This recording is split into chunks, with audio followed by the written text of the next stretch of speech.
Black Sea coast and to the city of Samsun. It was here that Ataturk sparked into ignition the chain of events that led to the birth of modern-day Turkey. Last year, Turkish Judo spearheaded its campaign to spread the sport throughout the country by hosting the inaugural Samsun Grand Prix. And this year, the event returns bigger and better than ever. The newly built Yasadogu Stadium once again welcomes top-level judoka, which for Turkey plays a key role in raising awareness of the sport as fans get an opportunity to watch the world's very best in action. After Samsun's positive relationship with judo was praised by its governor, Hüseyin Aksoy, in his opening address, the event was ready to get underway. At the draw, there was a real buzz around some of the big names that had entered to fight here, many of whom will be in with a shout for World Championship gold this summer. And in particular, Georgia, France and Germany had all sent strong teams to fight it out on the Black Sea coast. Who would be left on top after the dust had settled in Samsun? We start with the under 52 kilograms category. We saw in action the world's most prolific judoka and world champion Kel Mendes. In Paris at the start of this year, she cemented her position at the top with a gold. She now has over 3,000 ranking points. The gap between her and her nearest rivals is fast becoming galactic. She is the first global superstar to ever represent her nation, Kosovo, and what a superstar she is. In Samsun, she easily made the final, where she would face Gefrida of Italy. Kalmendi is, well, superior now in this weight. Oh, look at that though, Kouchi there from Gefrida. And Gefrida's dangerous with that. She didn't have control on the upper part of the body. Went off the sleeve, but, well, Kalmendi had control of it. And now Kalmendi has got to come forwards. She has the grip, dominant grip. Gefrida being backed up to the edge. And there's the Ouchi! Oh, now then, is that an Ippon? Ippon given. For me, it was a roll, and I thought it was a good Wazari. It's been changed to a Wazari. You can't get Ippon if it rolls onto the back. Good decision from the referee. Wazari up then, Kalmendi. 2 minutes to go. They're on the edge. Kalmendi got to attack, and she does! It's a strong one. They've given Yuko. But, well, are they going to change that? That was a Wazari for me, but... well, Kalmendi well on top. It has been changed. Wazari Awazeti Ippon, and Kalmendi is the winner here in Samsun. She had to attack strongly. She did. She gets a rolling Wazari, but it's Wazari Awazeti Ippon, and Kalmendi is clearly the #1 in this category by a mile. She now goes on to the World Championships with great confidence. And she could just win a second world title there. Sometimes to be world champion, it's not that easy because everybody comes here in competition to win you. And sometimes maybe you have a little more pressure. You are a little bit more nervous. But I think this is normal, especially in the first fight, and then it gets better. In the lightest female weight of under 48 kilograms, history was made as Lima took her first Grand Prix medal for Guinea-Bissau. After scoring Wazari with a clever foot sweep, she immobilised Israel's Rossanu on the ground to pick up the win. A great moment for ever-improving African judo. The gold medal was won by Russia's junior world champion Dolgova. She also used the foot sweep to win, but went one better than Lima by scoring Ippon outright. A first World Circuit gold for the young Russian, who looks to have a promising future ahead of her. Over in the lightest male category of under 60 kilograms, there was another Russian competing in the final, in the form of Mudranov. He is always a sure bet for exciting judo, and in Samsun he didn't disappoint, as he showcased some spectacular throws to reach the final. His opponent there would be the equally dynamic Smetov of Kazakhstan, who, like Mudranov, had blitzed through all comers in his elimination contest.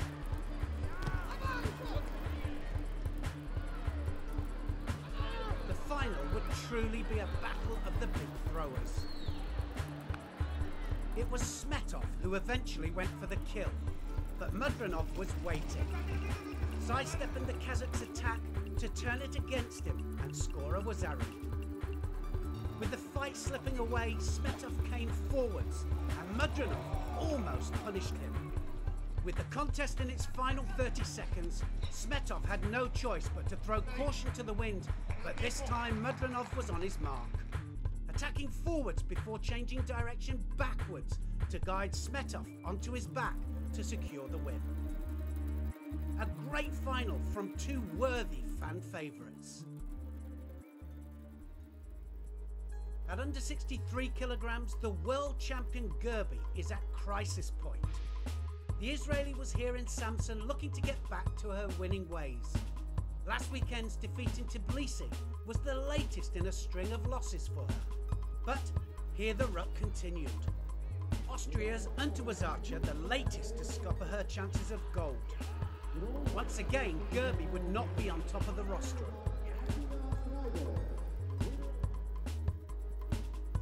In the bronze medal contest, things went from bad to worse for Gerbi, as she was pinned by Germany's Tridos. Elation at the bronze for the German, but for Gerbi, a win and a confidence boost is badly needed. Galvanised by her win over the world champion, Underwazacha went on to take the podium, dispatching Zouak of Morocco in the final with a throw that landed her on top in a hold down. A great win for the young Austrian.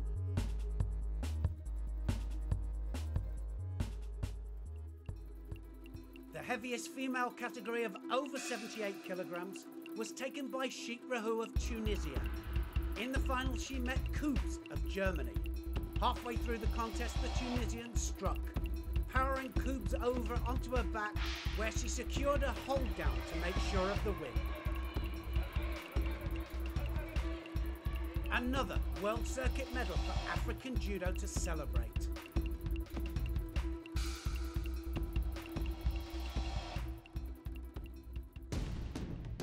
In the final of the over 100 kilogram category, there was a Georgian in action. Last weekend, the country's capital Tbilisi hosted its first ever Grand Prix, where the hero of the hour was a Kruishvili, who, to the rapture of the crowd, won gold to lift the roof off the stadium.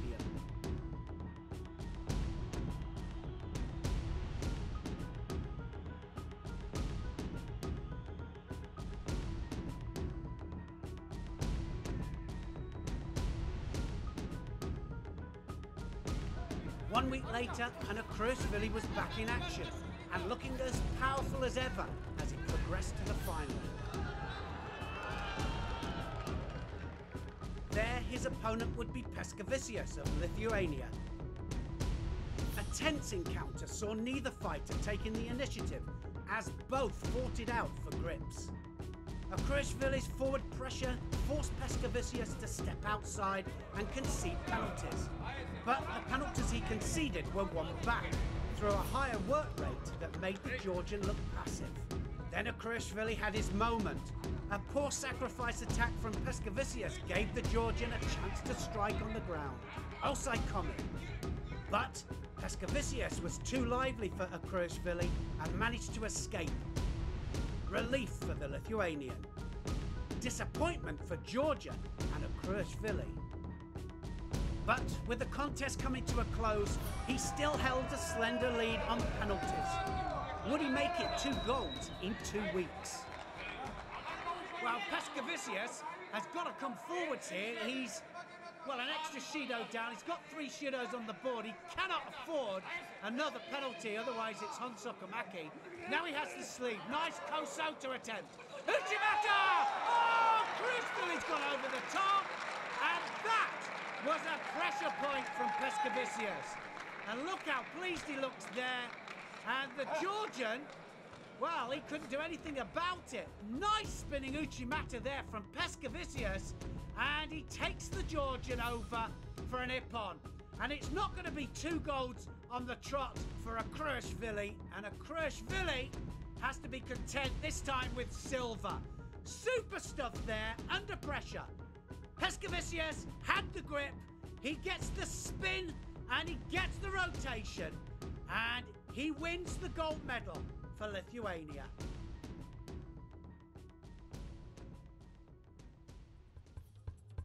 At under 90 kilograms, Georgia have a rich judo heritage, as their current number one Lipitiliani follows in the footsteps of some great champions.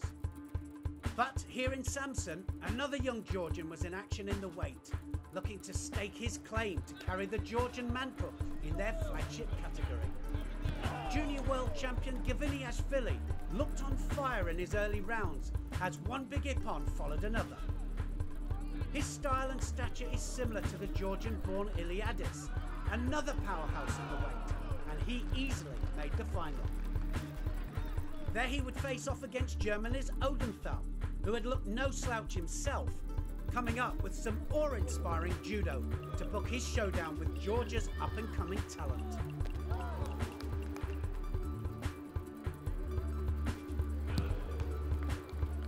But how would Odenthal cope with the throwing power of Gaviniashvili? Gaviniashvili, he has been on cracking form, junior world champion, and well, he's here to prove a point, of course. Odenthal, big thrower as well for Germany. What is going to happen here? He's going to see some fireworks, I think. So Gaviniashvili in white, Odenthal in blue. Gaviniashvili gets his grip. Now he starts, arm over the top, massive hip movement, Ojigari, and a shoulder throw, and Odenthal's got to get out of there. Gaviniashvili, it's ippon, and well, 20 seconds of the contest, and Gaviniashvili wins by ippon. He was always threatening 3 massive attacks, the third one scores ippon with a massive hip throw. And Gaviniashvili has showed the world that he means business here in this under 90 kilogram category. Gaviniashvili has sent a message to Lipitiliani, and it is that I'm here and I'm not going to go away, and I'm coming for that number 1 spot.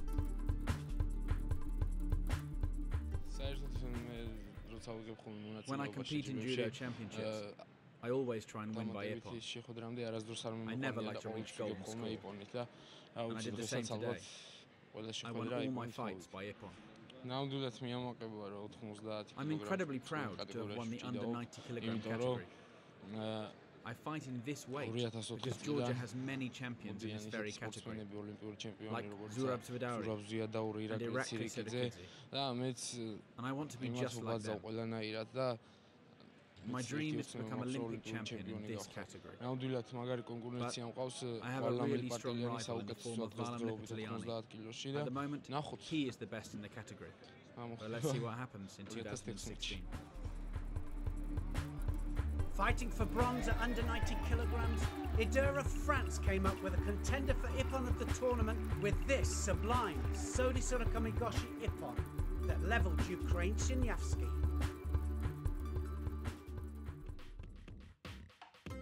Up one weight at under 100 kilograms, France boasted the informed fighter of the category, Marais. In the opening event of the year, the Paris Grand Slam, Marais pulled out a last-second coup to win gold in front of the home crowd and came to Samsun on a high. The category has always been an open one, and the world number 4 is now in a good position to build on his results going into the World Championships later this year. His route to the final was smooth. He opened with a perfectly executed Oguruma for ippon.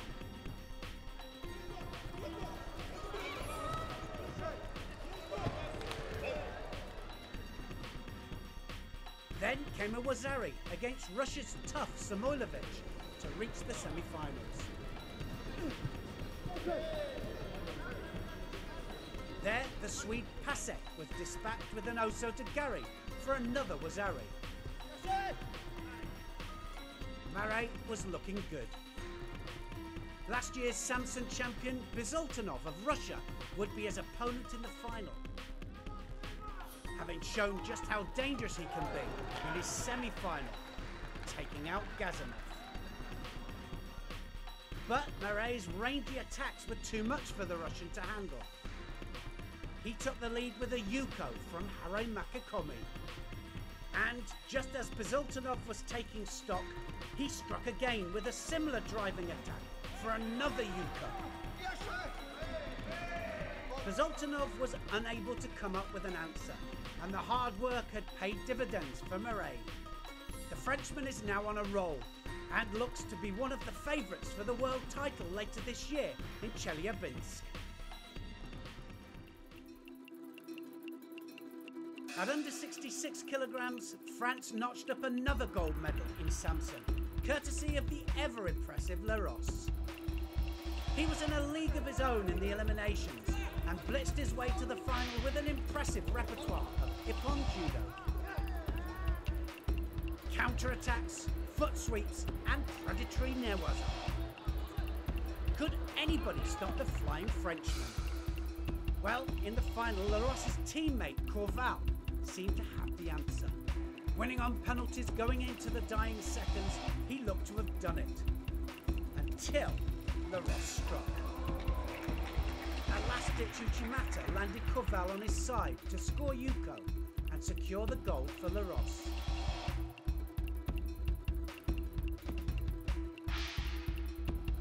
And crucially, spare him an embarrassing defeat to his understudy. At under 57 kilograms, France had yet another competitor in action in the final. But Blot had a tough ask, as she took on Germany's world bronze medalist and world number 2 Roper. Who would come out on top? Roper is the one on form. She's the world number 2. Got a Shido each, and Blot almost goes over there. Does well to avoid the score. Tried the Harry Makikomi, almost got countered there by Roper. So Blot is doing very, very well. This is her first ever Grand Prix, and it's her first Grand Prix final. So now, Roper coming forwards. Blot. Ouchi! Oh, beautiful Ouchi! Was Harry given? What a lovely change of direction there from Blot. Beautiful change of direction. She went into the Ouchi, changed the direction, got the drive off the back leg, and a Wazari now. Roper got to come from behind. Penalty there to Blot. Second penalty. Now what's going to happen? Oh, and now Roper gets an Ouchi Gary. She gets given Ippon, but that wasn't Ippon for me. Look at this. Almost Kosoto it was. She landed on her side, and that was a score for sure. But for me, it was a yuko. So it's definitely going to be changed. Yuko given, and, well, Blot is still ahead. Haramakakuri! Oh, yes, there it is! Wazari, Awazeti Ippon, and Blot has destroyed the world number 2 Roper, and she has won a first Grand Prix gold medal. And Roper, well, she was favourite coming into this, but she couldn't stop Blot. Harai Makikomi, another Wazari to add to her Ouchi, and, well, Roper couldn't stop it. Brilliant stuff there, and a gold medal for France. And so nice to see such camaraderie and a smile on each of their faces. At under 70 kilograms, Vargas Koch went one better in her final, as she won Germany a gold when she overcame Great Britain's Conway. The score that did it for her was a yuko, which she earned with a driving Ouchi-gari attack, which finally landed Conway on her back after a stalled landing. The smallest of scores, but for Vargas Koch, a win was a win, and she was all smiles. At under 78 kilograms, Germany added another gold to their Samsun medal haul through Maltzer. She won her final by default when her opponent was unable to compete due to injury. The final of the under 81 kilo category was an all-German affair, in which Maresh took on the young pretender Weiserzak. As often the case with domestic encounters, the two cancelled each other out, with Maresh proving marginally the strongest in the eyes of the referee, meaning he earned a narrow win on penalties. Either way, Samsun was looking to be a good result for German judo.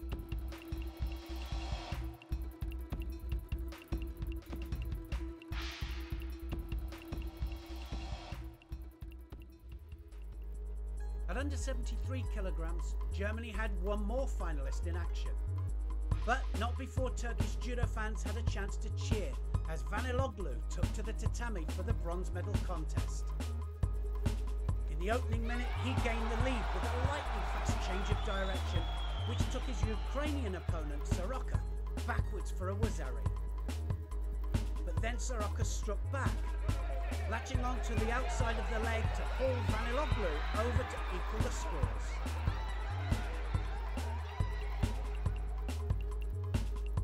And so, after a roller coaster ride, it came down to penalties, of which Soroka had conceded the most, meaning victory for Vaniloglu and Turkey, who were able to celebrate their Grand Prix in style.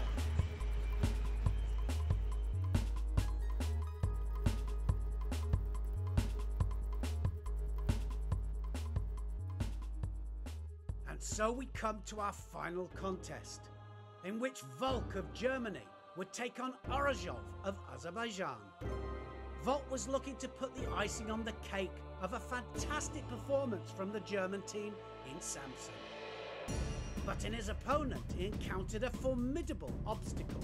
Neither fighter was able to secure the all-important grips needed to throw, and the contest became deadlocked, with penalties being awarded to both competitors. But Volk is an experienced judoka, and Orozhov is a young up-and-comer, and in this fight it looked to be Volk's maturity that would prevail as he played a tactical game and managed to scrape the lead on penalties. But Orozhov had to go forward to get the gold for Azerbaijan, and in the final stages Volk was just a little too defensive. Shido, a penalty to Volk, meaning things were level and the fight would go into golden score. Well, Volk really going for this now. Look at this. He's been backed up to the edge. Something's got to happen here. Orozhov is just going to hold off, really. And he's been backed up now. And Volk! Oh, the Uchimata was inevitable. What a massive hip on. And it was in golden score. 44 seconds into golden score. They were backing each other up. And one of them was going to go. Volk was just looking for the line. He wanted that line for the Uchimata. He found it. And at last, 44 seconds into golden score, he gets it. He starts off with a massive Surigoshi.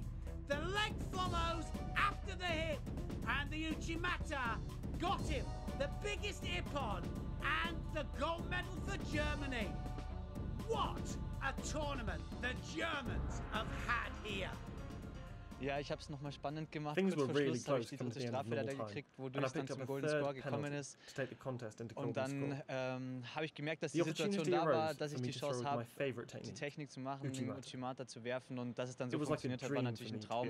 In so einer Halle im Finale mit Ippon zu gewinnen, mit meiner Lieblingstechnik, dem Uchimata, war perfekt. Well, that's it from another fantastic Judo Grand Prix in Samsun, where once again Turkish judo fans got a taste of top-level action. Kalmendi is simply untouchable as she keeps flying the flag for Kosovo. Gaviliashvili will be hoping it will be his name in lights for Georgia at under 90 kilograms. And Volk kept German judo fans on the edge of their seat right the way until the end. Join us next from Azerbaijan for the 2014 Baku Grand Slam.